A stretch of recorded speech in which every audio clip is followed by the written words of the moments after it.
The Local Show, featuring conversations with business owners, employees, and local business leaders about their successes, challenges, and reasons for doing business. Right here in Central New York. The Local Show is locally produced by Zoey Advertising.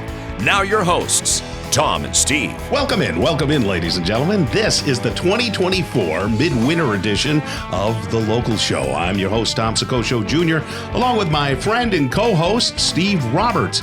The Local Show features conversations about local businesses. We talk to the business owners, CEOs, CFOs, entrepreneurs, nonprofits, business advocates, and other business-friendly organizations. We're going to learn how they got into business and why they do business right here in Syracuse, New York, and where their businesses might be going in the future. You'll hear all about their successes, challenges, opportunities, marketing, and advertising. We're broadcasting from the Zoey Advertising Studios, sponsored by Safe Harbor Wills and Trusts. You can see us on YouTube, so you can see Steve distracting the guests and me in the background. So that'll be nice for you, right? Maybe. That's an awful lot of things you guys do, isn't it? Yeah, it's really fun. First up, we're going to talk with George Powers, but George, you can just be quiet as we open the show. Okay. I'm sorry. No, I'm just kidding. You can participate if you want.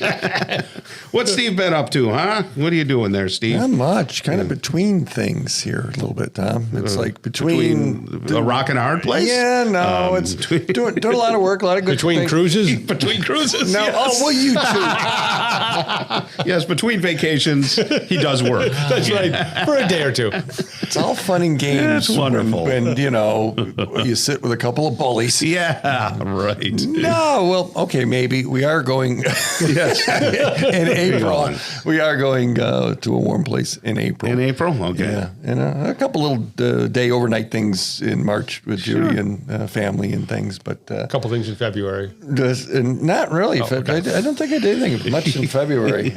Work. There's a lot of things heading our way, and we're have the opportunity to help a lot of people, which is fun. Good. Which is fun, and yeah, we're in the marketing business, by the way. Anybody listening and needs help, let us know. That'd be nice. Let's go to Zoey. Yeah, good. Well, we got an action-packed show for you, in all seriousness. George Powers is going to join us. He's going to be up first. He's the owner of Powers Accounting. Matt Major is the founder of Your Local IT Department. He'll stop by for a conversation. Sean Patney is the owner of Preferred Powersports of Syracuse. We'll see what they got going and what their product line is like. Mark Petropoli is the owner of Victory Sports Medicine. A lot of peas flying around here, Tom. A lot of peas popping, and that's got to use my proper mic technique so I don't pop my peas.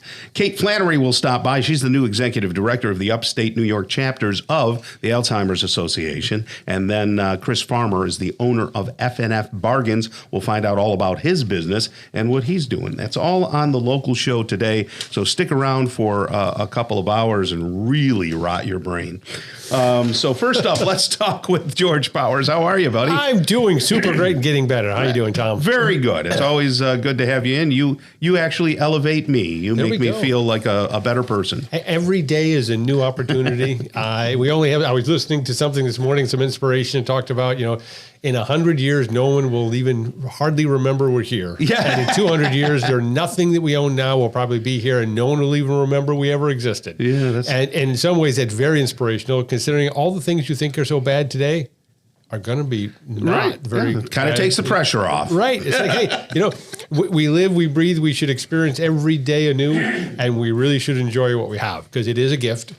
Getting old is a gift, and all the things that come with it. So we should really, truly try to enjoy everything we do. And in that light, I also try to say, don't work with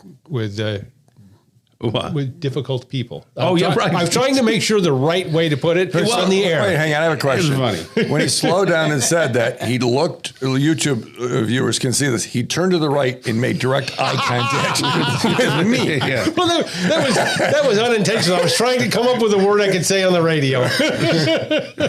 It's funny you say that. You're good for filling in words.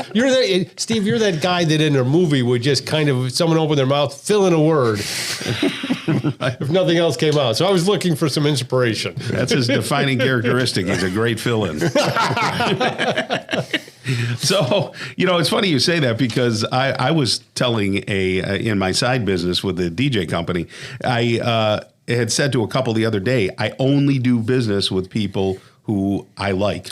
Yeah. And it's the truth. And I said, I don't mean that to sound weird, but at this stage of the game, I want to do business with people who appreciate my skills and can, and that I appreciate where they're coming from. So there's a mutual agreement there, and no hassles. In other words, I don't want any bridezillas. I don't want any. Life's too short. Yeah, life's too short. Yeah. When you're younger, you take a lot of crap from a lot of different areas. Correct. You take what you get, but now you're at a point I don't need it, don't want it. Yeah. So we're looking to grow. That's one of our values of our company is growth. Having a growth mindset, and we try to continue to do that. We've actually recently partnered. Actually, we're part of the And Global coaching network that we are instituting more and more with our team, with our clients as a team to help them grow. What is that? Yeah. Well, if you think about, we just went through the Super Bowl. And we know the 49ers won. But if there was not a coach on the field, I imagine the result, even with the best football players in the world, I think the result would have been very different without a coach. Can I interrupt you? No, you cannot. The 49ers lost. He's good at that, too. The 49ers lost. Whoever won. Whoever the heck won. You're going to trust this man with your important tax documents. I'm good relative. I just don't remember who won the Super Bowl. We all know. It's the irrelevant point. We all know the 49ers won. No, that's right. It was George, the other guys. Stay in your lane. Well, hey, I was trying to do a story. The story sells. So I was working on the Super Bowl. Whoever won the darn Super Bowl. I still thought they had a good coach. Neither would have been there without a good head coach. Right. So, but the point is one of the things we're discovering today is leaders can really take a few minutes. The best thing they can do is take a few minutes and get a good mindset every day. So that's one of the things we've been working with. There's actually scientific studies that say one of the best things you can do every day is to start off with the right mindset.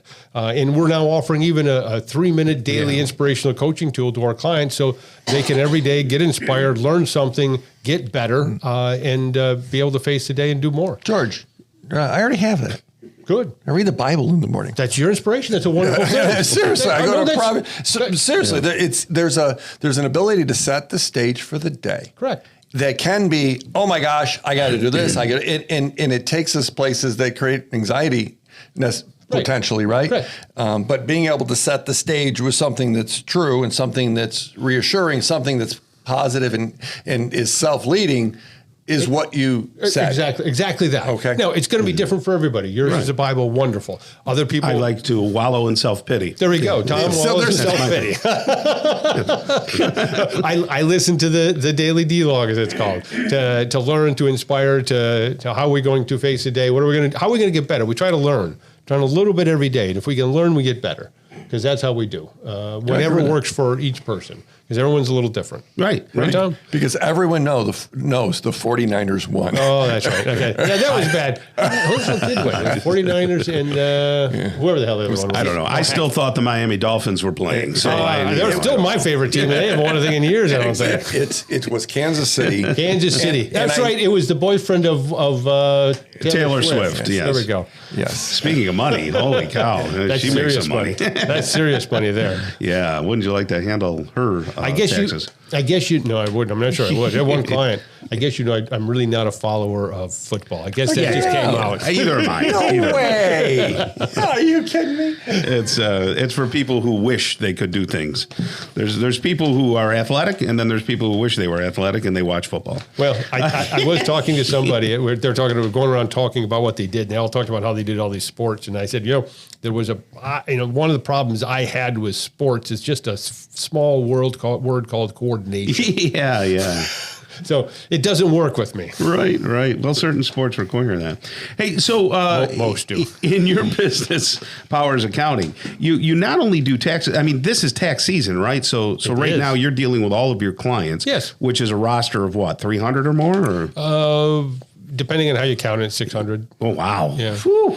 Yeah, and you got to deal with all of their taxes and their, but taxes shouldn't be a surprise. With our business clients, we say, taxes are the punctuation on the end of the sentence. They shouldn't be a surprise. Mm-hmm. They shouldn't be a question mark or an exclamation point. It should be a period. You should know what it's going to be before you get there. And is it true if people owe money, you pay it because you're ahead of the? That is not true. Okay.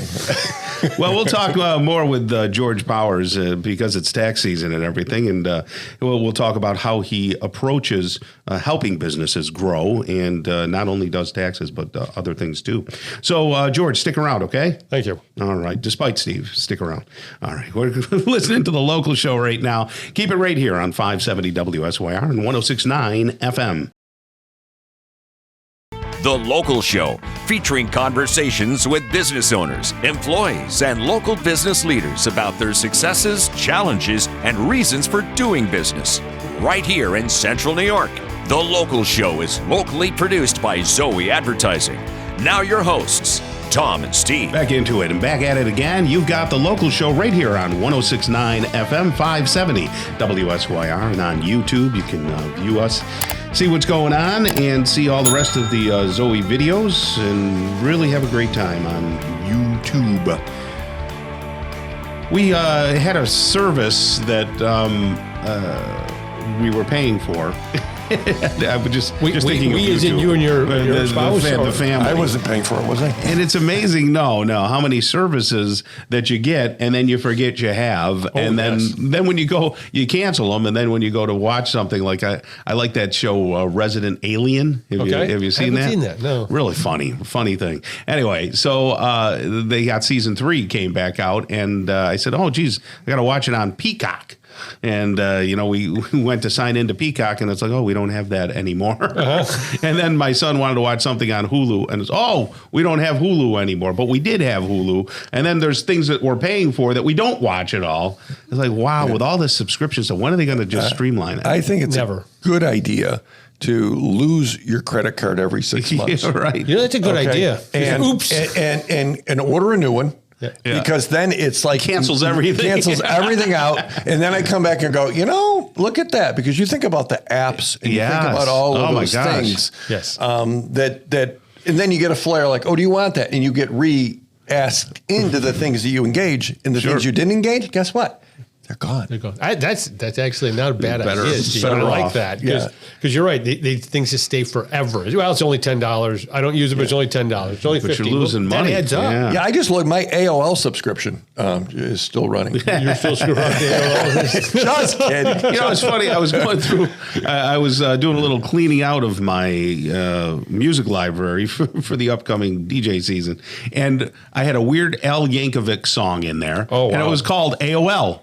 He did a mock thing on AOL, and I had never heard that one before. We used to save the discs. Remember when AOL would send the disc? You would get a disc. A lot of them. So in the office, we had them all glued to the wall. Oh, neat. And there was like 100 of them. And we just every time we would just put it on the wall, and the whole wall was AOL subscription. What a waste of their marketing dollars. Why would they do that? Well, they found it effective in that season, in that time. Yeah. That's crazy. It was a different world. Yeah. We think about the changes in technology, and it really is different. Well, we've been talking with George Powers. He's the owner of Powers Accounting. Not only is he fantastic when it comes to taxes and everything, but you have a different philosophy at the way you deal with businesses. You actually help them grow and manage their business. And that's what we try to do. We work with them on a regular basis.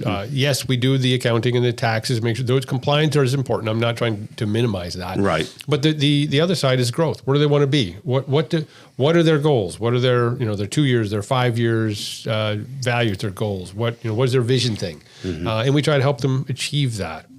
We get creative within the accounting world, which I know it's different than your accounting world, but in your real world. But it's our accounting world. We have our creativity as well.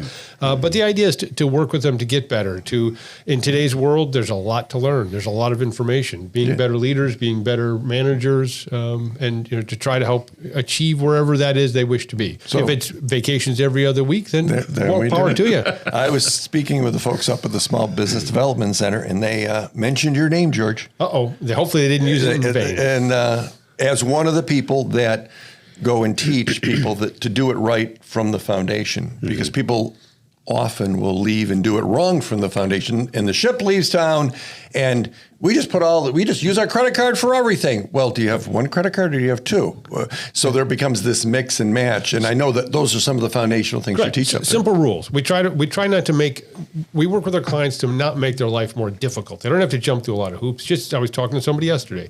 Just as simple as having two different credit cards. The green one's for personal and the blue one is for business. It can be that simple. And then just make sure you follow your own simple rules, and that makes it easier to follow what you do. And so if we're coming behind to know what you do, great, we just did that. Then we can help classify things. We can talk about what's going on, what's good, the good, bad, and the ugly, and how you're going to do things better. And you want things consistently done the same way, just as like a sharpshooter would. If you shoot a bow and arrow or a gun, you don't change the sights all the time and expect to keep hitting. You want to do the same thing over and over again and make small corrections and modifications to get better. Has technology affected your business negatively or positively? It has affected our business, as it's affected everybody's business, and always. And if you don't embrace technology, I mean, we all know people. I don't text. Well, okay. I don't use a cell phone. Okay, then how are you going to survive? I mean, you have to. You don't have to necessarily fall in love, but you have to accept it, learn about it, understand it, and you might have to push yourself a little bit. AI. I mean, look at AI. AI is an emerging technology. Right. How are we going to continue to use it? It will be used. If we don't learn how to effectively use it, it will be used on us. Mm-hmm. Now, I'm not saying, it's the greatest of all things. And there's good and bad in everything. But you have to learn how to use it. I've been working with ChatGPT. How do we make it work? What's good about it? What's not good about it? You have to learn. There are some things about it that are terrible, and there are some things about it that are wonderful. Now, you wouldn't suggest that somebody uses, TurboTax or something, would you? Or some people can use TurboTax just fine. If a person has a W-2 and an interest statement, there's nothing I can do for them more than TurboTax can do, quite frankly. Gotcha. That's not our niche. Right. Our niche is working with business owners. For a business, you got a different animal. There's a lot more to a business return. You've got depreciation, you've got inventory, you've got other things that's going on, things you can maybe take advantage of. Maybe you can reimburse for home office. Are you making sure you're using your automobile fully and completely as you legally can in your business? So there's a lot of things that businesses can do. An individual that gets a W-2 wage, why not? I mean, we're happy to do those returns for some people, but the reality is there's, TurboTax does, and I'd love to say they're a terrible program, but they're not. They're a good program. They do a good job. Some of our listeners are getting older. Not me, not you, Steve. The ones that haven't. Tom and I are not getting any older. We've stopped. The ones that haven't have passed away. Oh, true. And back to one of my original statements. It's a gift to get old. Yeah. Yes. Social Security on the horizon. Yes. When's the best time? I was having a conversation with a friend this week. Well, if I take it at 62, 64, 67, I can't get it all, but then they take some of it back. And then one member of our conversation said, they take it back, but then they give it to you later. So what is that? It's a very personal decision. If you talk to investment advisors, they're going to have one way of looking at it. I quite frankly look at it differently, and I'm not saying my way is the best way for everybody. But first off, if you're working, if you're 62 to 67, if you're not of full retirement age for Social Security purposes, and you're working and making over approximately, it does change, so I'm giving an approximate number of about $19,000. If you're making over $19,000-ish and under 67, you do not want to collect Social Security, because you've got to give back 50 cents on every dollar you make over that number. So it just doesn't make sense to do that. So that's an easy one. Don't they get it back? You always get it back, but it's not. You don't want to give up 50 cents on the dollar of what you're taking. So it doesn't make sense. Logically and mathematically, it doesn't make sense. Now, if you're not working, I'm a great believer in taking Social Security as early as possible. Now, I got in a discussion with investment advisors the other day, and they disagreed, and I'm okay with their disagreement. I'm not saying that they're right and I'm right, or they're wrong and I'm right. Why do you say it? What's your logic behind it? My logic behind it is I observe people. And I noticed at about the age of 75, most people slow down and do less. Mm-hmm. So the idea is if you wait, let's say you wait until you're 70 to start taking Social Security. If you run the math, it's about 12 to 13 years or break even on cash flow. So if you wait till you're 70 to take Social Security, it's going to be 83 before you get the same amount of cash back in your pocket. And at 83, I find that most people are just not as active. And so the question I ask, would you prefer to have the money when you're 60 to 70 or 62 to 70 or 83? That's a good question. Mm-hmm. I don't have the answer, but it's a question that should be asked. And so we look at it differently. Look at life. No, that makes sense because you talk to 10 people, they say 10 different things. Correct. I'm in my head, go to 67 because I make more than $19,000 a year. Tom doesn't, but I do. You should talk to Steve about that. So that's a good point. Yeah. That's a very good point. Great. So if people want to get involved with you and talk about your business acumen and how they can benefit from you and your experience, 701-1120. Yes, sir. In the big area code of 315. The big old 315. All right. I did see the other one creep out. I saw someone the other day that had it too. 680, is that right? It was silly. idea. I just saw that. Very nice. All right. Well, George Powers, thank you so much. And maybe you'll come back and co-host at some point with me. Thank you. All right. Steve, that's going to wrap up his segment. Next, we're going to talk with Matt Major and get into technology. He's the founder of Your Local IT Department. Everybody, stick around right here on 570 WSYR and 106.9 FM. The Local Show, featuring conversations with business owners, employees, and local business leaders about their successes, challenges, and reasons for doing business. Right here in Central New York. The Local Show is locally produced by Zoey Advertising. Now your hosts, Tom and Steve. Welcome back to your weekend with The Local Show. Tom and Steve from Zoey Advertising having a blast talking to local businesses and business leaders and things like that. Somebody who's leading their way in the space of wills and trusts and getting your affairs in order as you get a little older is Safe Harbor Wills and Trusts. Well, if you're not getting a little older, well, then it doesn't matter. It doesn't matter. We all have friends, sadly, that didn't get a little older. Right. And they have a plan. And we've all heard horror stories of things where, oh my gosh, this happened or that happened, or long-term care happened and they lost the house, and Medicare and Medicaid, and it's not stuff for amateurs, Tom. Mm-hmm. And over at Safe Harbor, 11, 12 years, this is all they do. And I see the things and hear from them because we work with them at a pretty large capacity about how every day I hear and see things where, hey, they helped us do this and they helped us protect that. If you haven't done it, by golly, what are you waiting for? Have a conversation with the case managers over there. You can talk to them, talk to John, 370-9977. Write that down, 37. That's the big area code, Tom. Yes, 315. 370-9977. Or you can go on their website, Safe Harbor Wills and Trusts, and you can ask a question. There's a form there. Hey, what does it cost? Or how do I do this? Or should I do this? Mm-hmm. They're great. So talk to our friends. Excellent. Matt Major is with us right now. He's the founder of Your Local IT Department, and we welcome you. Thank you, Matt. Hey, thanks, fellas. Glad to be back. Yeah, it's good to have you. So IT means that you are an information technology specialist. You've been around for quite some time in that space. Yeah. So how many years has it been? I started when I was 14, and if we do quick math, it's almost 30 years ago. Yeah. So I started in the local computer shop where you used to build everything.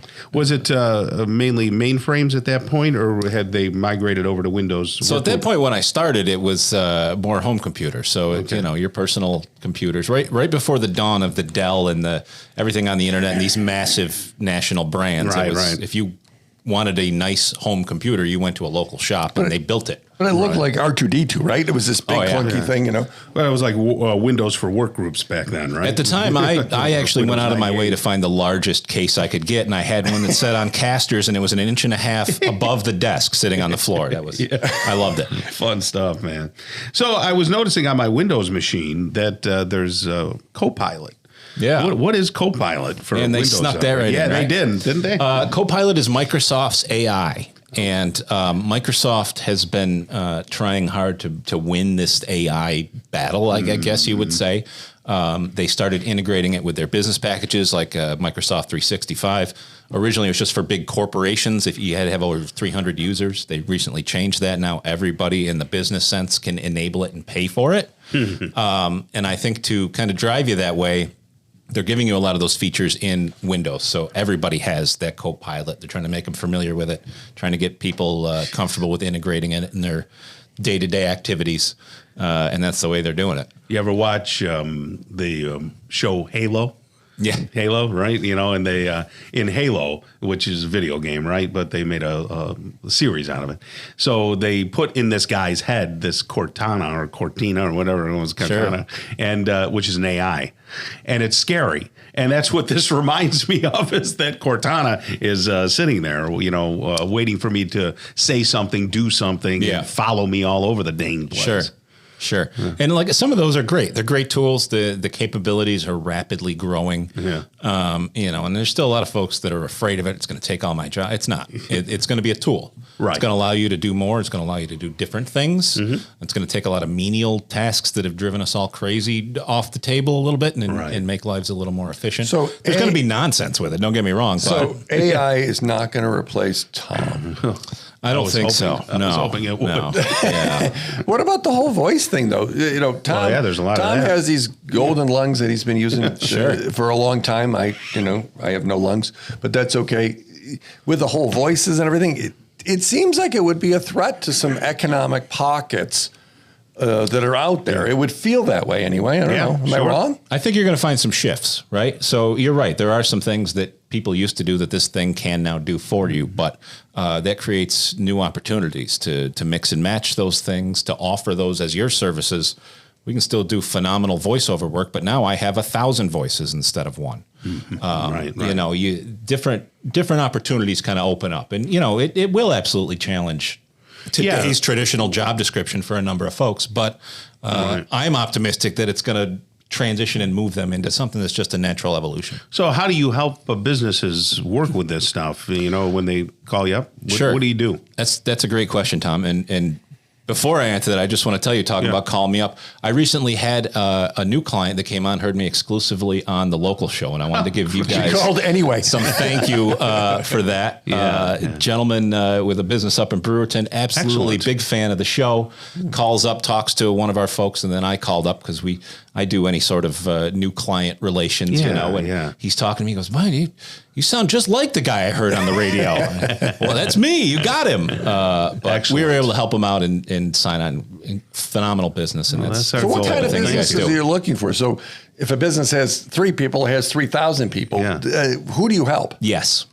Really? The answer to that. Yeah. So we used to sort of limit ourselves to only some of the larger size folks. I think we've got now enough help and enough systems in place to where we can help smaller organizations. And really at this point, it's a matter of just helping users, right? Mm-hmm. If you've got 3 here or 100 there, we're providing very similar services and we have our ducks in a row so we can do that efficiently. So we're able to help all kinds of folks. But do you replace the in-house person? Sometimes, but not usually. So we have been trying hard to really get the message across. So we're really technology consultants. I think that's the best way to get that, to wrap your mind around it. Because there's so many folks that do the tech support, right? And that's the standard thing. Don't get me wrong. We do that. We're there when you need us. In person, where most folks are not in person. Mm-hmm. But that's really only a portion of what we do. We're really trying to help that business be better, be more efficient, get the most for their dollar, cut their budget in some cases. And it's really, I think when you describe it as a consultant, people kind of wrap their mind around that a little more. Kind of like us a little, Tom, where people can go and buy advertising. If they want to go buy TV or radio or whatever, they can go do it. They can deal direct. Now they may pay too much, and they'll sell you what you want to buy. Yeah. But are you buying the right thing? So is it going the right direction? So there's a consultative leadership. Is that fair? That's exactly it. And that's to kind of answer your question. That's why in many cases we have clients who have full IT teams or at least 1 or 2 IT staff on board. We're their partner. We're help supplement them, make them better, fill in the gaps, give them some outside info or another perspective. So there's other cases where they don't have anybody and we are their full everything from IT leadership. And we really do try to provide that CIO type of level leadership down to your regular everyday tech support and fix my printer and things of that nature. In college, is it still a degree that can be earned that, what's it called, computer science degree? Or have they augmented that? So there's a bunch of different ones. A lot of folks don't understand is computer science is typically more programming. Yeah. So if you want to create AI and you want to write code and things like that, computer science is perfect for you. If you want to do more of what we do traditionally, traditional IT, you might find a degree. They might call it MIS. They might call it information systems. They call it something slightly different. Yeah. But it's typically not computer science, actually, for the folks that do kind of the hands-on IT stuff that our folks do. And you're probably looking for people all the time, right? Intelligent people, people with experience. We love people with technical skills, but we are a customer service organization first. So we need good folks who can deal with folks as well as we need folks who can deal with computers. This may offend people, but which is what we do. It often does. A long time ago, one of my mentors taught me, when you're looking for employees, you want fat people. I go, you fat people? What do you want? You want fat people. You want people that are faithful, they're available, and they're teachable. Oh, it was an acronym. Oh, yes. I like it. And I thought that was cool because, you get the flaky, you get the one, but faithful, available, and teachable. So you'll look for some fat people, maybe, right? Okay. We are IT guys. Local IT department, DEPT.com. That's it. And they can reach you at a whole bunch of threes and some nines. So 333-0999. That's the number. 333-0999. Call Call to or the send it a website. text. Yeah, right. And there you go. A local IT, DEPT.com. All right. Hey, Matt, thank you so much and enjoy yourself. Okay? Thanks, gentlemen. Have a nice day. Okay. Sean Patney is coming up next. He's the owner of Preferred Powersports of Syracuse. Stick around for that conversation on the local show on 570 WSYR. The Local Show, featuring conversations with business owners, employees, and local business leaders about their successes, challenges, and reasons for doing business. Right here in Central New York. The Local Show is locally produced by Zoey Advertising. Now your hosts, Tom and Steve. All right, we're back again. Thanks for joining us on this weekend when you have nothing better to do other than stare at the snow that melts and comes back and goes back and forth and all that. I thought you were going to say your favorite platitude. You're back, which means we are too, or we're back and you are too. What's that thing you always say? Well, if we're here, then you are too. Thank you very much. That's what it is. That's what it is. Yeah, it's genius. Wow, it's hard to believe I'm here. So Sean Patney is with us right now. He is the owner of Preferred Powersports of Syracuse. How are you doing there? Very good. Good to meet you. And Patney, what kind of name is that? What's nationality? Well, I'm not really sure. Perfect answer. Family is Italian, but the name's probably French. So, all right. Well, I don't know. It sounded like Comanche Indian or something. I don't know. Definitely not. It sounds like something that you would get arrested for. You pat the knee. But, Italian. Oh, that's good. Well, he could be one of my people. I don't know. Tom is full-blooded. Yeah, absolutely. Deal. Where'd you grow up? I actually grew up in Canastota. Yeah. Hey, I was there in 1970 and 71. 71, 72. My father was the music teacher at Robert Street School. He was the instrumental band guy. You lived there? Yeah. How did I miss this? Yeah, I lived right up from Hermitage Gardens. Do you remember that? Absolutely. I did not know you lived there. Yeah. So your dad had a short stint as a teacher. Yeah, he was the guy. He did all the marching band and all the plays and everything over at Robert Street School. That's where I went to kindergarten and first grade. I was there. I did not know that. Yeah. I did not know. Then he went to Salve? No, then he was back here. He went to West Hill for a while. He was at West Hill with Stan Colella. Anyway, but yeah, Canastota, lovely place, and still like going up there. So anyway, you what made you start in the power sports business? Did you start out there, or did you come? No, I started out. First career was out in the Midwest, out in Ohio, Michigan, and after a few years of doing that and a lot of corporate travel, I just kind of needed to do something different, particularly after 9/11. What did you do when you were out there in Midwest? I worked for Ingersoll Rand Company. Oh, yeah. Oh, wow. Yeah, so that's heavy equipment, right? Yeah, they do heavy equipment. We worked for a business that did automation, was the division that I worked for. Okay. Nice. So now you have this. How long have you been doing Preferred Powersports? It's going to be 20. It's about 21 years, just about right now, actually. Yeah, that's a long time. Were you always at the place you are now in Cicero? No, I actually had initially purchased a smaller business over on Route 31. It was called Pardee Brothers. It was right. I remember Pardee Brothers. Right behind McDonald's. Yeah, absolutely. I remember that. Off Pardee Road. Okay. Probably, right? Yeah. And then a couple years later, we had an opportunity to buy another business, and we moved up onto Route 11.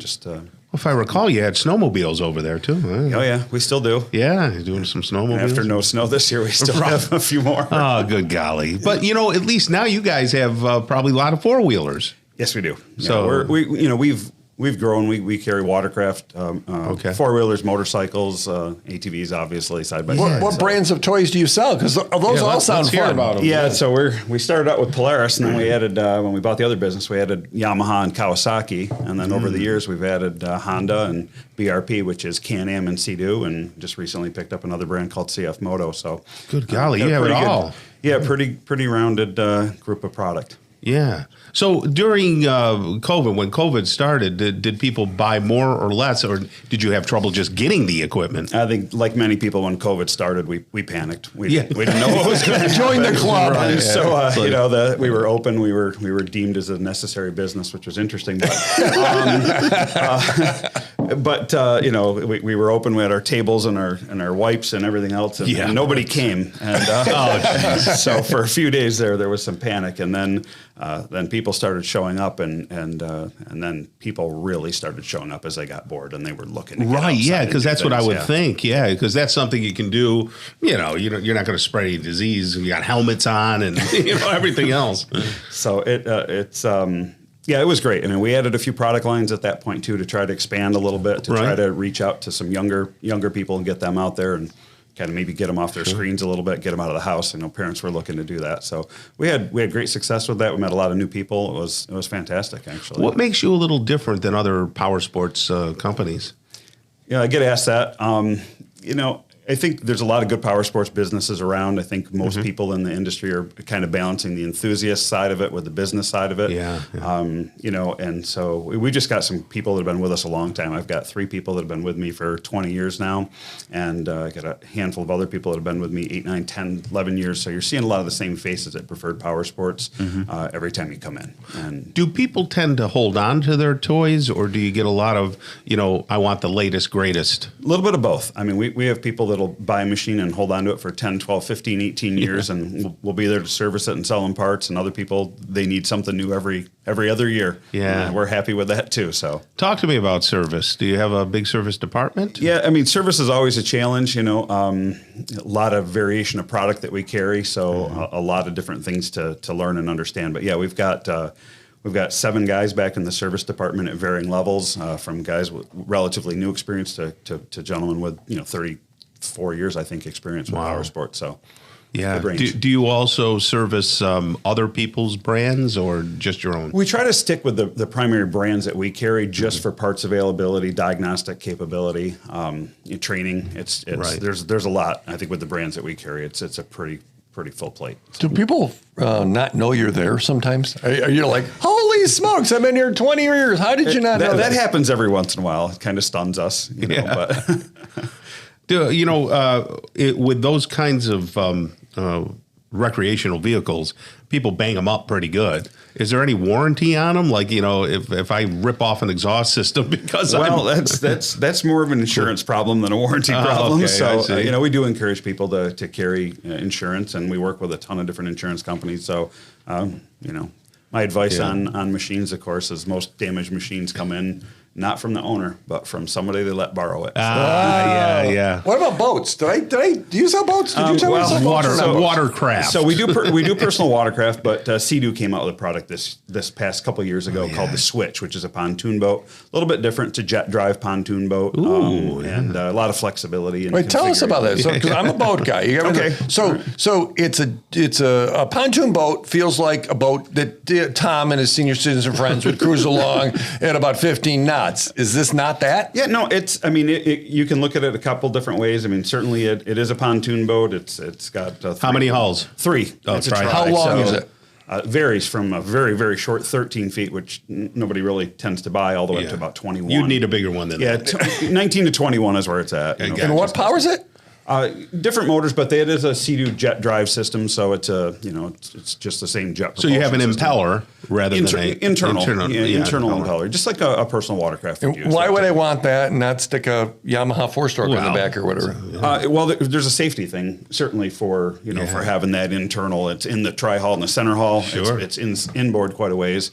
So with kids and stuff like that, there's no propeller or anything out there. Yeah. Something you can't get hurt on. Tom, touch when it's and hot. You can fish off it, right? Oh yeah. A lot of configuration options, fishing. There's seating configuration, cooler configuration, music system configuration. So a lot of different ways, different tops available for it. So a little more speed. What kind of engine they put in it? So they use a couple of their Sea-Doo personal watercraft motors. You can get up to a 230 horsepower. Oh, really? Supercharged motor. Yeah. Top speed of? I've heard different versions of this, but and a tri-hull. I'd say high 30s is probably the limit. Really? Even with a tri-hull? That is flying Come for on, a tri-hull. no, you can get up 40 something. Yeah, there's a few people that claim that. I haven't had a chance to try that yet with the family. So not as many snowmobiles going off the shelf this winter because where's winter, right? Yeah, that's been a challenge the last few years for us. Okay, more four-wheel drives? Are people playing in that space because it kind of goes everywhere? Our industry is very much driven by the weather, so lots of sunshine the last few weeks. Motorcycles, three-wheeled product, Polaris Slingshot, Can-Am, Riker, and Spider. Oh, they can. Yeah, that's right. Yeah, and that's where it's been amazing the amount of business we've done on that the last few weeks. I could see myself in one of them Can-Ams. I really could can. Actually. So I know a guy. I know a guy. So if someone wants to kick the tires, just get off the Cicero exit, go north on 11 a little bit. You're up there on the right. Just a couple miles up the road. Yeah, right up there. I've seen it, and that's fabulous. Excellent. Well, Sean, thank you for joining us. We'd love to have you back again, and we'll talk some more. PreferredPowersports.com, 699-2592. Tell them we sent you. Kicking off hour number 2 of the local show, we're going to have a conversation with Mark Petropoli. He is the owner of Victory Sports Medicine and Orthopedics. Kate Flannery stops by. She's the director of the Upstate New York chapters of the Alzheimer's Association. And then we'll talk with Chris Farmer, the owner of F&F Bargains. Stick around. Hour number 2 starts really soon. The Local Show, featuring conversations with business owners, employees, and local business leaders about their successes, challenges, and reasons for doing business. Right here in Central New York. The Local Show is locally produced by Zoey Advertising. Now your hosts, Tom and Steve. Welcome back and welcome in. This is hour number 2 of the local show. Get ready for engaging interviews with Mark Petropoli. He's the owner of Victory Sports Medicine and Orthopedics. Kate Flannery stops by. She's the executive director of the Upstate New York chapters of the Alzheimer's Association. And then we'll talk with Chris Farmer. He's the owner of F&F Bargains. We'll find out about his business and what he does and all that kind of fun stuff. So, Steve, are you ready? You ready to get physical? No, who sang that song? Get physical. It was some Olivia. Disco singer. Was it Olivia? Did she do that, or it wasn't Sheena Easton, was it? No. Yeah. Here's what I know. I don't care. That's what I know for sure. You disrespect Olivia. No, my goodness. It's not that. It's the whole. I know you work out now, Tom. I know you're like a physical. Oh yeah. You have physical fits where you used to just have mental fits. I know that that's important to you. The gym membership has gone up 400% since I exposed that I work there. That's what he was telling me. Chris told me that. I did my physical fitness. I took the lab storm for a long walk last weekend.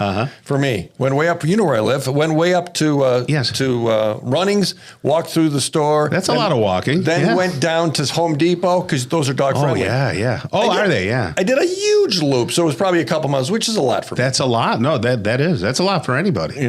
But we stopped, and everybody's nicer to the dog than they are to me. Well, that's typical. So right now, it's our pleasure to bring a new guy out onto the show here. We're trotting him on out. It's Mark Petropoli. He is the owner of Victory Sports Medicine and Orthopedics. How are you there, Mark? I'm great. Thanks, Tom. Thanks, Steve. And thank you, Zoey, for the introduction in the waiting room twice. Yes, you got the dog twice. You are a what? What is your official title? What are you?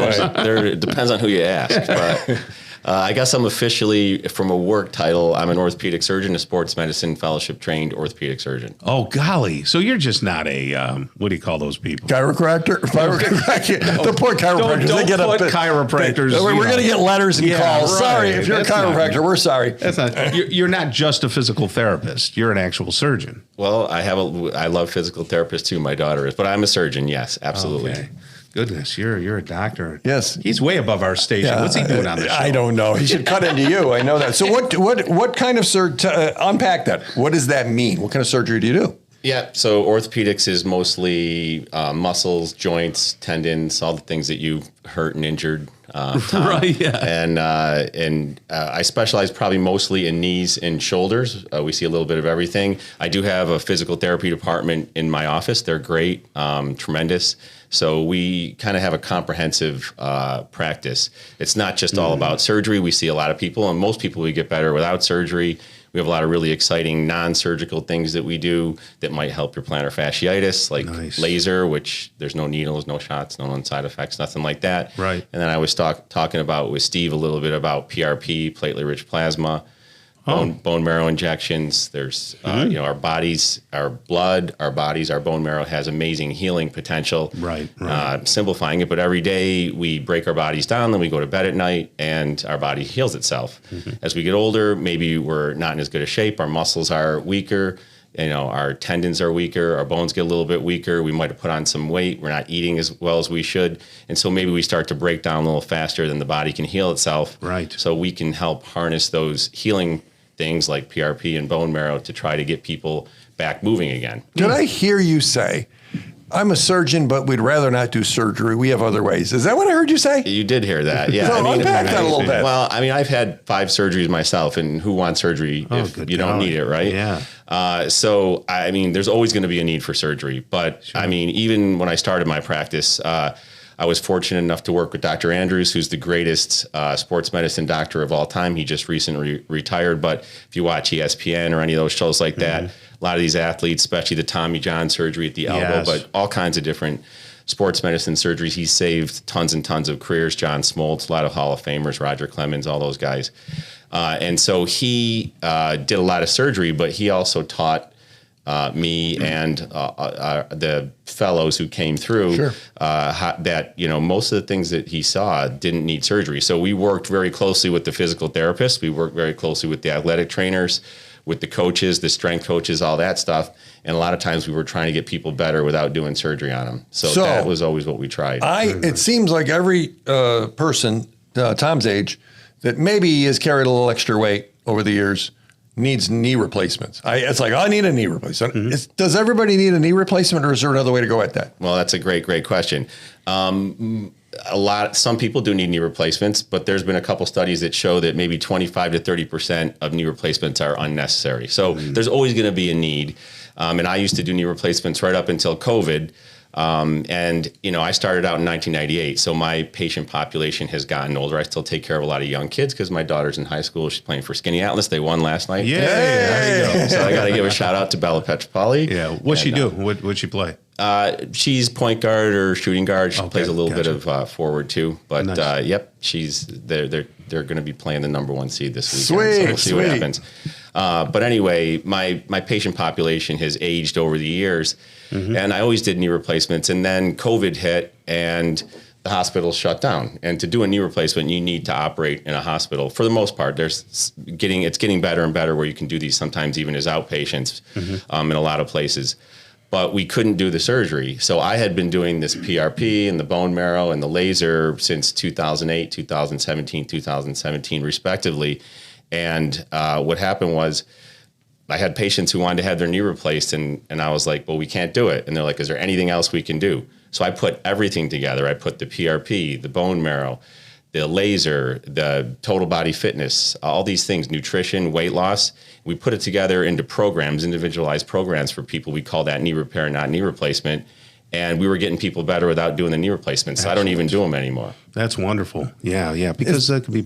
Yeah. Tell me what you think about. I take a couple of different proteins and find it beneficial for recovery and everything else. And I also take creatine regularly. What do you think about the collagen these days. That's all the rage, collagen protein. Is it a placebo or is it real? Well, I mean, collagen is just one type of protein, and the interesting thing about that, and I did a post on this on YouTube, is your body still has to break that down, and then it makes it back into collagen. It's not like you eat the collagen and it automatically goes in as collagen. To your tendons, yeah. So if you're eating the right diet in the first place, you're probably fine, but some people don't. So sometimes the supplements are good. Creatine is not earth-shattering, but it does tend to, there have been studies that show it tends to help with strength, especially as we get older, and even, you think it's bodybuilders or whatever. No, but just it's in general. People who, so it's not an uncommon supplement. You just got to make sure you drink enough fluids and stay hydrated. Right. So describe an ideal client for you. So paint the picture of who should talk to your office about getting help. Who is it? Well, I think it's basically that 55 to 75-year-old person. They've worked their entire life. They've beat their body up. They have saved money. They put money away, and now they want to enjoy that their retirement. Right. And they can't travel. I mean, a lot of times they can't sleep. They can't walk normally. They can't do their normal daily activities. Yeah. They can't play with the grandkids. And those are the types of people that really are great for the knee repair, not knee replacement. What about the practice overall? The practice overall, we have, it's kind of a one-stop shop. I mean, we have X-ray, we have MRI, we have physical therapy, we have athletic training services, we have fitness services, we have laser, we have the regenerative procedures. So we really have a lot of different. But you don't have to be an athlete, because the sports medicine makes me think, okay, if I was something a lot of those people want to stay active. So, and a lot of them are people that I've treated ever since they were athletes in high school or junior high. But you don't have to be an athlete. No, you just want to be.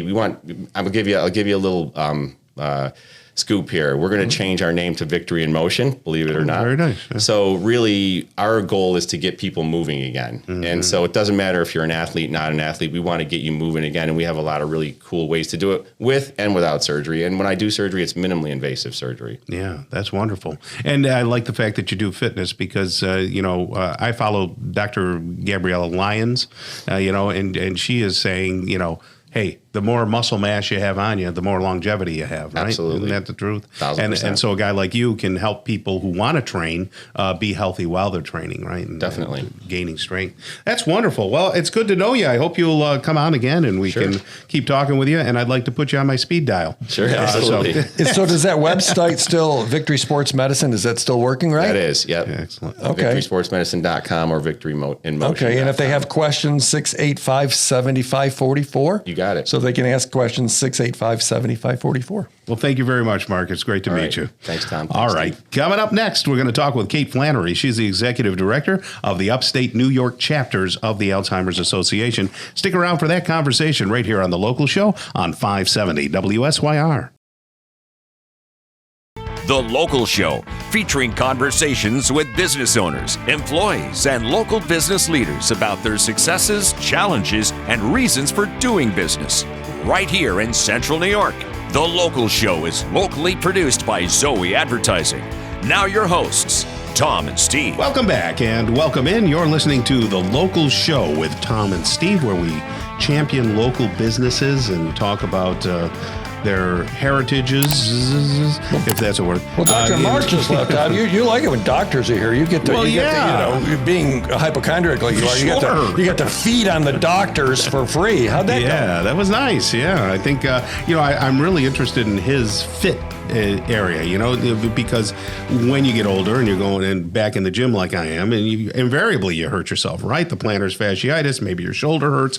He would be the guy to go see and talk about how to train properly in strength training. Well, we were chatting that whole knee repair versus knee replacement. That's really nice, yeah. Because everybody that gets old and maybe carried 5 extra pounds in their life, their knees, or they were runners or whatever. Yeah. But we were chatting, and oh my goodness, they do things with these. You don't have to get knee replacements. Yeah, that's really nice. It's amazing. It's absolutely amazing. I was talking to him about maybe doing a cranial replacement for you. Oh, there we go. It's all fun and games until you pick on my brains. Oh my goodness. So, hey, I've noticed as the weather's gotten a little better that I've let the dogs out, and they are fully trained on that dog fence from. Is your dog smart enough to know not to go through the line? They're very ignorant, dumb dogs. I mean, I got a beagle. I mean, actually, Layla's pretty smart. She's that mix. Yeah. But anyway. But Mikey? The Mikey, yeah, no, he's just lazy. But the point is that they will go out in the backyard and the front yard, and they do not go past the perimeter. In fact, here's a great one for you. The other day, we had 4 deer in the back. Wait. Yeah. In your yard? In my yard. Where were they coming from? Well, I'm in Cicero, man. It was all farmland. Okay. You know, even though I'm in the hoity-toity neighborhood now. Did you get to eat any of them? No, I didn't shoot or anything like that. You know, the only thing I have is, what do you call those, slingshots. Yeah. So anyway, the deer are back there, and they're just grazing back and forth. There was like a little fawn and the 2 big ones and another one. So Layla and Mikey sat there barking in the middle of the yard. They didn't try to go after them. That's they didn't amazing. run to them. So Syracuse dog fence, Stan, what's his number? Yeah, if your dogs aren't like Tom's, or maybe they are like Tom's, get them on this thing. 415-5555. Yeah, talk to Stan. Shane. Syracuse dog fence, and it'll keep your dog very simple safe process. in the yard. We used it for Zoey for years. But 415-5555. That's Stan's cell numbers. You call him and say, "Hey, how much does this thing cost?" Yeah. He'll tell you. Tell them we sent you. Yeah. Okay. Sounds good. Right now we have Kate Flannery on with us. She's the executive director of the Upstate New York chapters of the Alzheimer's Association. That's a big title.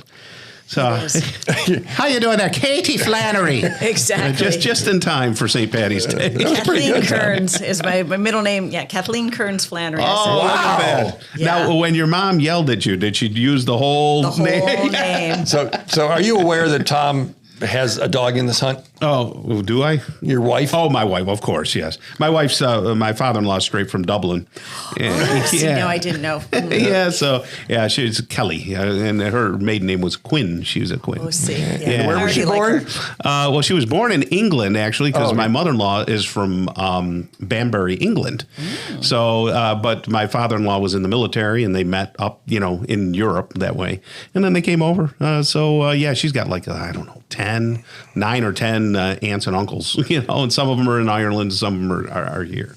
And they all need sunscreen. Yeah, yes, very fair skin. So what brought you here? How did you get here? Where did you originally come from? I'm originally from Williamsport, Pennsylvania, which happens to be the home of Little League. That's World Series is there every year. That's the only thing it's known for. My mom will tell you we have traffic 2 weeks a year, and it's a good place to raise children. Can you get there from 81? Is that which way? Where is it? Trip? Pennsylvania's like a continent. Huge. Where is it? So I've been going the same way since I was 17 because that's how long I've lived here. And I go through Ithaca, Elmira, down 17, 14, 15. So I go a back way, which is faster you can go. I see. Okay, so it's like down past Letchworth State Park, down that way somewhere? So you go through Elmira and then you go over and you're just... You really don't know where it is, do you? I don't really know. It's south and west of us. That's what I know. Okay. And it's about 3 hours and 15 minutes. And I've literally been doing it since I... Is it near Bradford?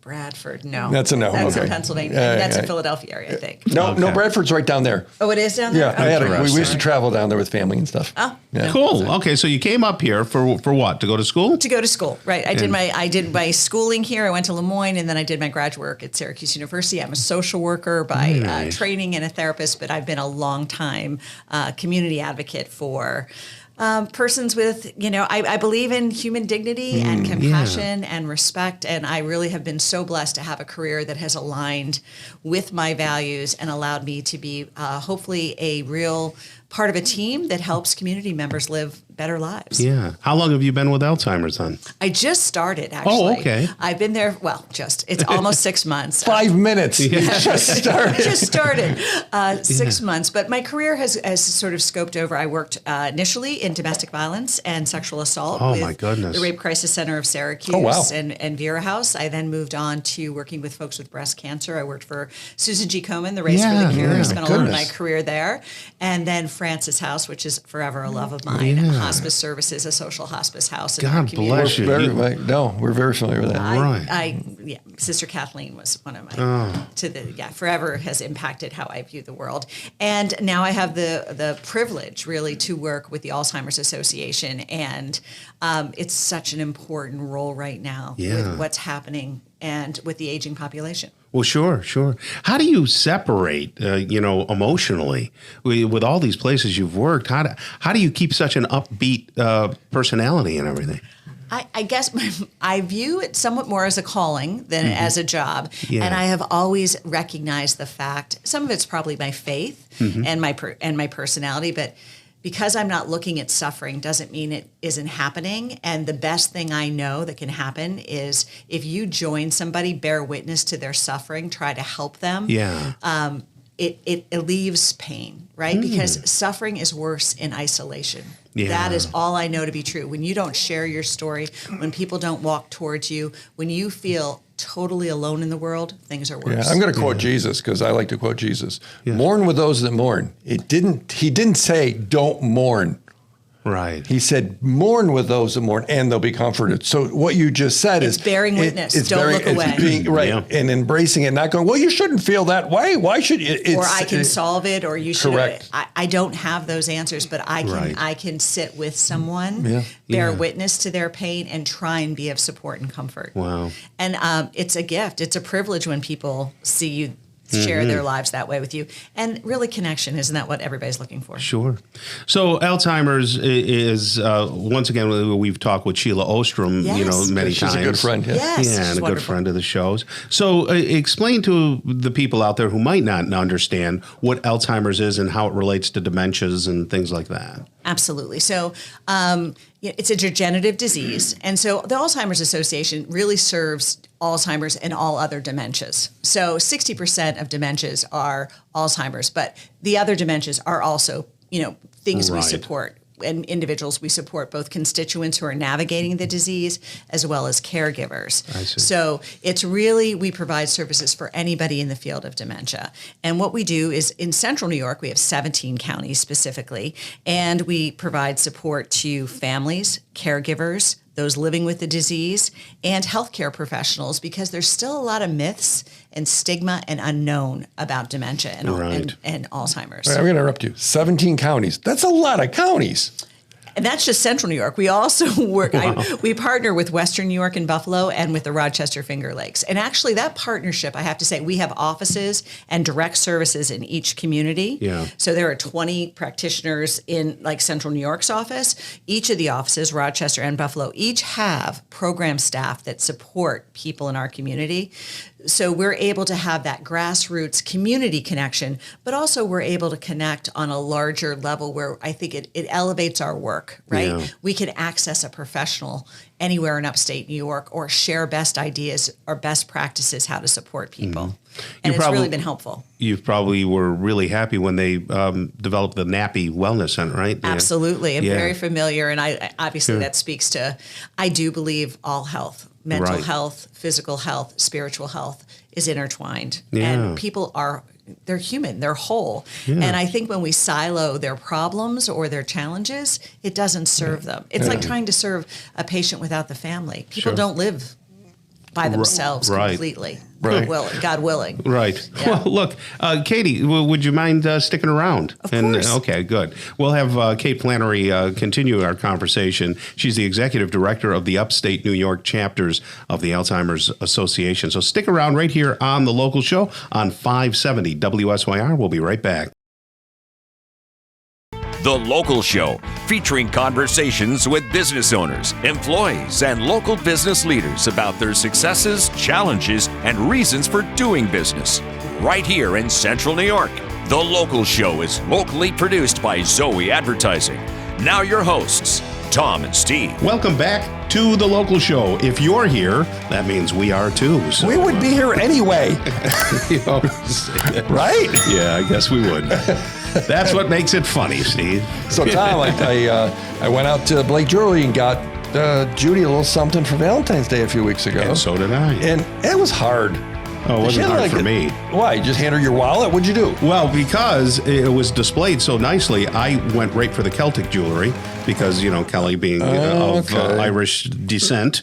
And she has some beautiful Celtic jewelry over there. It's come straight from Ireland. Okay. And so get this, I was looking at a pair of earrings and a necklace, and I thought, and I'm calculating in my mind, and I don't buy a lot of jewelry, so, He's very cheap. Yeah, and I'm thinking to myself, this is going to go $500. Kelly's she's not going to like it if I spend too much, right? This got to be $500. I mean, it was half that.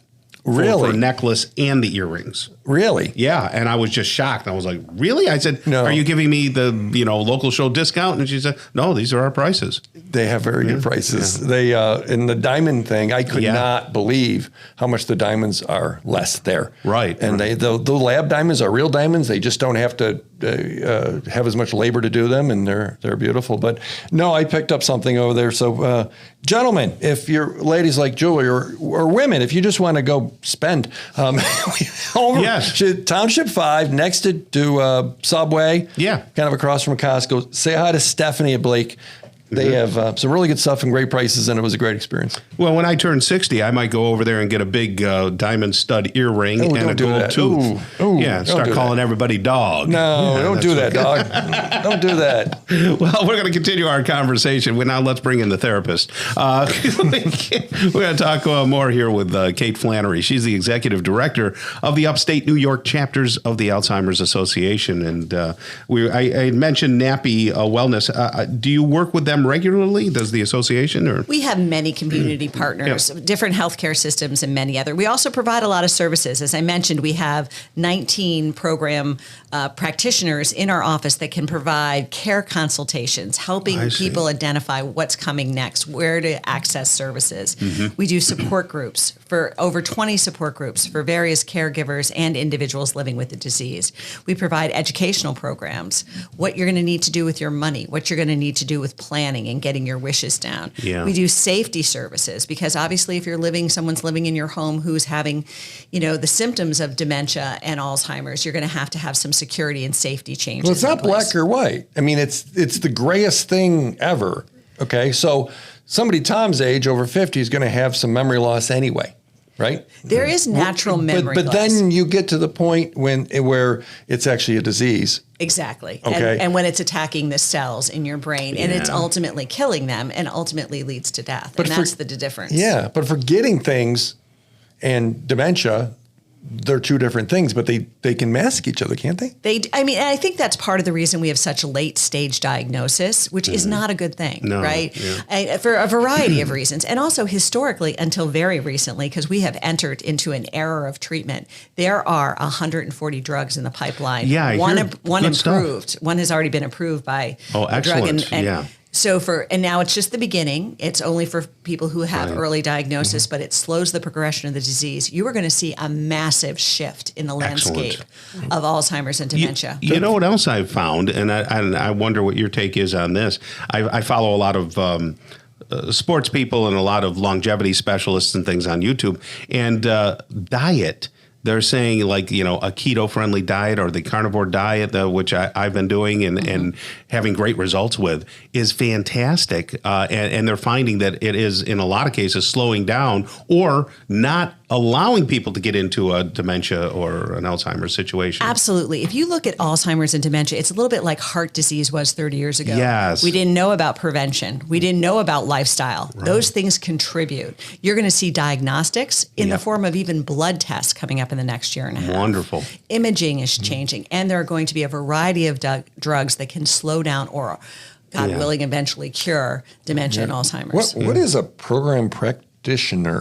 So doctors. There's 19 of them. I don't know what they are, but that you is a great them. question. Thank you so much. They have various skill sets because they're all specialists, but they're basically social workers, right? Okay. There are people that work with community members to help them, and so they're on what I call the program side. It's not clinical in that it's medical, so that's why I say program, but it's really they're social workers, and they assist people in their journey of navigating this disease. Is this a family member or the individual themselves? Both. We have services for both because that's how people come to us, right? Both planning for that individual, providing different supports, and then for caregivers. Wow. Is Alzheimer's going to go away? I think we will have cures for it and significantly alter it in the next 10 to 15 years. Yeah. I really do. I mean, they're already getting great results, like, even like type 2 diabetes. They're finding that it really is a lifestyle issue, not a medical, hey, you're stuck with this for the rest of your life. And it might be the same way with Alzheimer's, where they say... Exactly. We are doing educational and awareness presentations about the 10 things you can do for your brain health. Right. Absolutely. What are the early symptoms? Because you're going to want an early diagnosis, just like you would with heart disease or with a cancer diagnosis. Yeah. It's changing. For the first time now that we have treatment in the line, doctors will be willing to give a diagnosis. Right. Because before they didn't have anything to tell you. How can you help people that have family members that are struggling with dementia or memory loss or Alzheimer's? I think 1 out of 3 people in our employment are caregivers. And that's really important to understand, that people are keeping their loved ones at home or in their house as long as they can, and they need assistance and support. There's not a harder job in the world. Oh, gosh. Yeah. It's a hard job. Don't get me wrong. Like people do out of sheer love, but they need support. They need access to assistance. And I think you need to, as a friend or a person who knows them, offer a way to help. Don't ask them what they need. Say, I'm going to mow your lawn. I'm going to bring you dinner on Tuesdays. I'm going to sit with Joe on Wednesday so that you can go off to your women's book club and get a break. Yeah. I think all of us as a community, we need to value people in the life cycle who are mature. Yeah. And we need to help families support loving and keeping that individual in our community and healthy and thriving as long as possible. Now, who supports the Alzheimer's Association? How can we do that? Thank you so much. We have a walk coming up. I'm so excited, on September 8th, and it's at OCC. Oh, yeah. And Stephanie Crockett, who is our walk chair, she is the CEO of Mower and Associates. She is our honorary chair. And we are putting together and asking people to register and come out to our walk, no fee.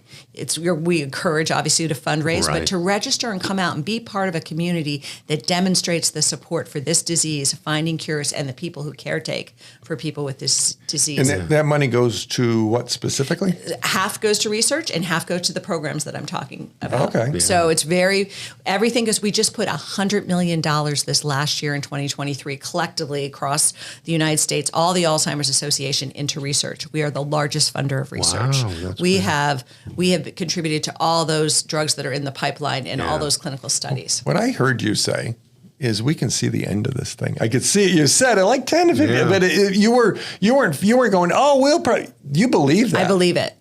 I do believe it. I just came back from a scientific, and I believe it. It's going to change the way that, how you get that first drug and then things drop. Yeah. The way we have statins for heart disease and various other things. You're going to find we have those things for dementia and Alzheimer's. Yeah. People are living longer. We've made great strides in heart disease and in cancer services. Lots of suffering and pain still. Yeah. But we haven't begun to touch dementia and Alzheimer's, and we're going to. We are on the cusp.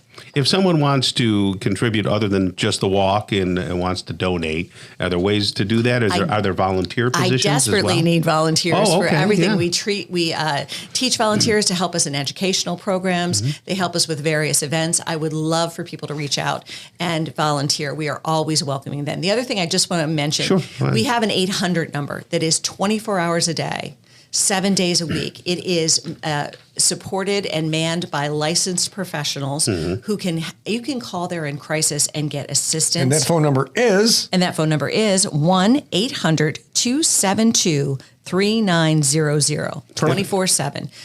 That'll get you to your local chapter if you want to know who to contact. It'll let you talk to someone if you're in crisis, and it will help you in assisting you in any way you need. And they can go to the website, alz.org. Central New York? Yes. So they don't have to spell Alzheimer's correctly. ALZ.org. So they go, just saying, some of us are challenged there, Tom. Well, you're a wonderfully upbeat lady, and we appreciate everything you and your staff are doing. Kate Flannery right there, Executive Director of the Upstate New York chapters of the Alzheimer's Association. Thank you for being here. Thank you. My pleasure. All right. We're going to talk with Chris Farmer coming up next. He's the owner of F&F Bargains. We'll tell you all about his business and let him tell you about it, too. Okay, right here on The Local Show on 570 WSYR.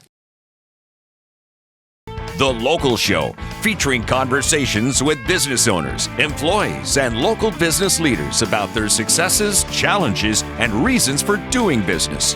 Right here in Central New York. The Local Show is locally produced by Zoey Advertising. Now your hosts, Tom and Steve. All the way back in, that's what you are on the local show on 570 WSYR, 106.9 FM. And of course, you can see us on YouTube, which is really a sight to behold, seeing Steve. It's like the first time you saw a wild animal in your backyard. Wow, look at that. Yeah, we had one of our earlier guests that I won't mention said they hadn't met me in person, and they were like, "Wow, you're tall." Yeah, right. I said, "Well, it's like that thing on your mirror. Objects are larger than they appear. That's me." Yeah. So that's for sure. And a large personality. I've always said you cast a really big shadow. Yeah, and I never really took that as a compliment. No, it's not. Okay, just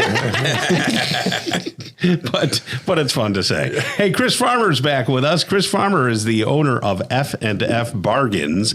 You can see them on Facebook. If you get on the Facebook, you can go look around and pound out F&F Bargains, and you'll see what they're about. But he's going to tell you what they're all about right now. How you doing, Chris?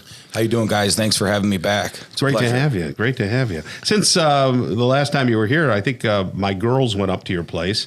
Steve and I still, you invited us, but then you said, "Nah, I don't really want to meet you guys." Well, they knew you were coming, so they canceled. Right. We'd still like to. I'd like to get up there. But my girls went up, bought a box, a mystery box, and enjoyed it. And we were using a lot of those things around the house. But explain to people who you are, where you came from, and what your business is. So F&F stands for family and friends. So I always say share the bargains with your family and friends. But it also stands for first. Check with us first before you do the big box stores, because you can save hundreds, if not thousands of dollars by shopping with us every year. Wow. So on what kinds of things? So we're a business we're a liquidation business built on canceled orders, box damages, customer returns, shelf pulls, and overstock. So say you order something on Amazon and you cancel it, it doesn't go back to where it came from, and they liquidate it, and they put it at a fulfillment center, and then they liquidate it to guys like me. So you make an offer for it at that fulfillment center, and is that how it works? Well, there's a middleman. There's big guys in the business that liquidate it, and then we get a hold of the big guys that are liquidating. I see. So you have to have contracts. You have to bid on contracts, which are millions of dollars. Oh, okay, I gotcha. Now, once you get the product, so all the products that are at your place, by the way, where is the place that we? So we have a place in Liverpool that's at 604 Old Liverpool Road in Liverpool, New York, 13088. In case you were going to mail something, but it's across from Lemoyne Manor for the old people, right? And across from where they're building apartments, right there next to the fitness center. And also for those people who've been around Syracuse for a long time, like Steve and I, it is where the old Brzee Chevy used to be. Correct. Then the fitness center was there, right? Pacific Health Club. Pacific Health Club was there. Yeah. Nice. And where's the other one? Oswego, New York, at 755 East Seneca Street in Oswego, New York. Where's that near? Yeah, where's that near? That's near. Let's see. Oswego. Yes. Is it near the lake? Is it towards the Walmart, yes, or is that the college? Which side? It's towards the lake by Walmart. Okay. Gotcha. Yeah, I know just what that Same is. stuff? Same model at both places? Same stuff. We offer pallets for sale. We have F&F Bargains mystery boxes, which we make and have our logo on them. Then we also sell coffin boxes as well, which are Amazon. Yes, they're Amazon mystery boxes packed by Amazon. Oh. And there's no rhyme or reason to how they're packed. They could have anywhere from $1,000 in retail value in them. We've seen them as high as $8,000 in retail value. No kidding. We'll wholesale them for $250 a piece. Really? So can I see anything other than boxes and mysteries? Yes, we also we break the pallets down, and we break the coffin boxes down, and we put the things on the shelf, so you can also browse and shop and buy things singly. So if I wanted to buy, let's say, a refrigerator from you, I could see a refrigerator there? Yes. Just as well as I could see a TV? We have refrigerators, we have washers, dryers, stackables, we have dishwashers, we have ovens. We also stand behind all of those full-size appliances for 1 year from date of purchase. So, I mean, I don't know if this is, the place to talk about it, but just to give people an idea when they hear the word bargain, how big a bargain it is. So let's just say I was at a big box store. I see a refrigerator that I like, okay, and it's $2,000. I come to your place, I could probably get a similar or the same model for how much? The same exact model for around $1,200. Okay. So that's significant. It's almost half. Yeah. Yeah. Okay, and you stand by. Is it going to have a dent in it? Was it dropped off a truck? Or? It's a scratch and dent, so there's a potential to have a dent or a scratch, and there's a potential to not have any. But we have between both locations, we have over 250 appliances. Oh, wow. Yeah, so that's significant. And the scratch or dent probably faced the wall anyway, right, Tom? Right. Yeah. That's what I try to do with you on the show. I'd like to put you in the corner. And so you know how people like to mix and match appliances, right? They like to have the same stainless or white or black. Right. Yeah. So if you're shopping in Liverpool and you see, a washer that you like, but maybe not the dryers there, we can, with social media, we can just FaceTime a salesman in Oswego, and they can show you this. If we have the same model there, you can, if you want to buy it, you can purchase it, and I'll bring it right up the next day for you. Nice. Yeah, it's kind of fun. When you walk in there, we got the gift boxes, and you guys put them together for our holiday party here with the Zoey team, and there was a lot of value in the boxes. I was over at, what's that place? Runnings, Tom. Yes. Where I buy some fishing stuff. Actually, I walked there with my dog this last weekend, and they have mystery fishing boxes now. I'm like, of course I thought of you. They have, and it was like with, here's what might be in it.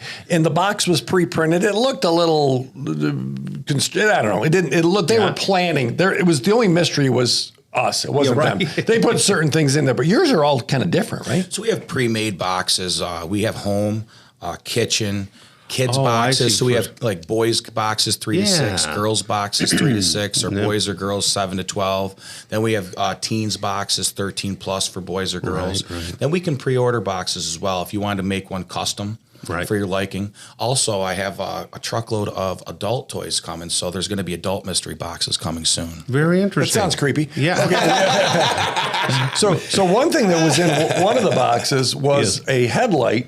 That I use for fishing, Tom. A high power, an actual headlight. This thing has batteries in it, and I did order some new batteries. These are powerful. Yeah. I use, when I fish at night, I use a headlight to spot and see. This thing was like, I've never seen anything stronger. It was like when they'd use on a lighthouse. Right. It's very powerful. Just when I thought you couldn't get any more goofy. So let me explain the F&F Bargains Mystery Box program. It's designed where everyone is designed to be a winner. Why would you want me to come and get a box and not be happy with it? Sure. So every box is designed to be at least 2 to 3 times the value of what you spend on it. Okay. And then 1 out of every 10 is spiked up to 10 times the value. And also, I'm now putting gift cards in those boxes as well. Oh. There might be a gift card. Gift cards for what? In the mystery boxes. Okay. So a gift card to spend at F&F Bargains. To add F&F. So, and they're anywhere from $10 all the way up to $1,000. Oh, nice. So say you get a box that you paid $50 for, and you hit for $500 in retail value of items inside the box. Yeah. And then you hit for a $1,000 gift card. You just feel like you won the lottery. Yeah. Now, can people take those boxes and resell them themselves? Yes, actually, we're generating wealth because there's a lot of people that didn't even know they were capable of buying and reselling until F&F Bargains showed up, and now there's people actually opening up their own stores because of F&F Bargains. Yeah. Wow. So what do you do with the really stupid stuff? You must get something like, what am I going to do with this thing? Like, for example, no, folks, if you're on YouTube, this isn't stupid. I'm holding up an F&F Bargains T-shirt that graciously came our way. Nice. But so in the boxes, it kind of helps you, because what might be stupid to Tom, somebody might have looked at that headlight flashlight and go, "This is the stupidest thing ever." I'm going, "This is like the best thing ever." Yeah. So the things when I started out this business in my garage, me and my partner at the time, I bought him out since then, but he would go buy all the merchandise, and I was the salesman. So there was stuff I would just ream them out for. Why would you do this? Why would you get this, right? Yeah. That would be the first thing to sell. No kidding. So like the old saying goes, one man's junk is another man's treasure. Just because you view it as junk doesn't mean the next person does. That's interesting. Well, we're going to send a bunch of people over there. You guys got to check this out. Chris Farmer is the owner of F&F Bargains, and he'll welcome you in, and his staff is when is it open real quick? We're open 9 a.m. to 8 p.m. every day. Okay. We also run live online auctions at both locations. Okay. Okay. And then soon to come an app, maybe on the phone? There's an F&F Bargains online application coming in 2 weeks. You can download through the Play Store. Excellent. Great. We'll have you on again, Chris. Thank you for being here. Steve, that's going to wrap up the show. I'm going to go up to F&F and grab a box. You go do that. Or a pallet, maybe. All right. Yeah. Let's go. On behalf of the local show, Zoey Advertising, and Tom and Steve, God bless you and your families. Make sure you have some time to relax this weekend and exercise, okay? Today and every day. Do it with a family member because it keeps the mind and body healthy. The local show is heard every Saturday morning from 11 to 1 and again on Sunday morning from 7 to 9. Listen together with a friend. Until next week, get down to business and keep doing business locally. Tell your friends about the local show right here on 570 WSYR 106.9 FM, the iHeartRadio app, and on YouTube at Zoey Advertising.